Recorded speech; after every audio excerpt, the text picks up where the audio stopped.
Добро, почитувани. Ниту Миле Зечевиќ, ниту СДС не одговорија на прашањата од јавен интерес, а поврзани со скандалозното сценарио и бегството на осуденик од Идризово. Затоа денеска продолжуваме со уште една низа во насока на тоа како се одвивало бегството и кој се е инволвиран од структурите на коалицијата на криминалот.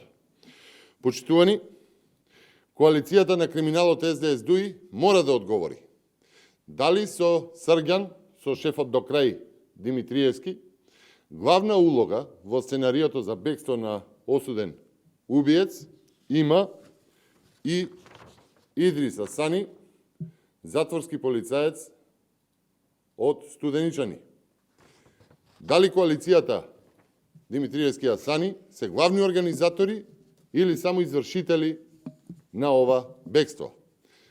Дали Идрис Асани е член на ДУИ и е десна рака на заменик директорот на затворот Идризово, Феми Јонузи, председател на огранокот на ДУИ во Студеничани?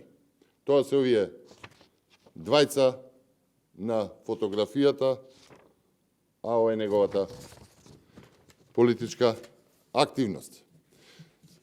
Дали Срđан Димитриевски и Идрис Асани работеле сами или сепак одлуката за бегството е донесено на повисоко ниво?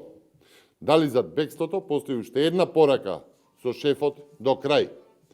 Дали бегството на затвореник во Идризово го организираат Срđан Димитриевски од СДС и Идрис Асани од ДУИ? Почитувани, Македонија ја претворија во територија на мафијата, на криминалците, на убиците. Затворската администрација ја наполнија со партиска војска. Затворски казни издржуваат само оние што немаат врска со мафијата, со Спасовски, со Зечевиќ, со СДС, ДУИ, коалицијата на криминалот и корупцијата. Додека царува криминалот, затворите служат за политички пресметки.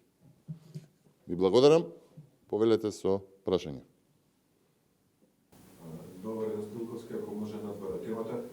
Неодамна председателот на партијата Мисковски најави дека ќе се гласа на договорба на владата и дека тоа се случило до крајот на јануари или евентуално до чекот на февруари. Последно тоа го каже и претедникот Милошевски дека се очекува преку интерпелација да падне владата, па може ли детали околу ова кога таа интерпелација би ја поднели, имате ли поддршка? Тоа што можам да го кажеме дека сите демократски алатки, како интерпелацијата што е едно од нив, се во игра за сега. Ви благодарам. Не можам ништо повеќе да ви кажам.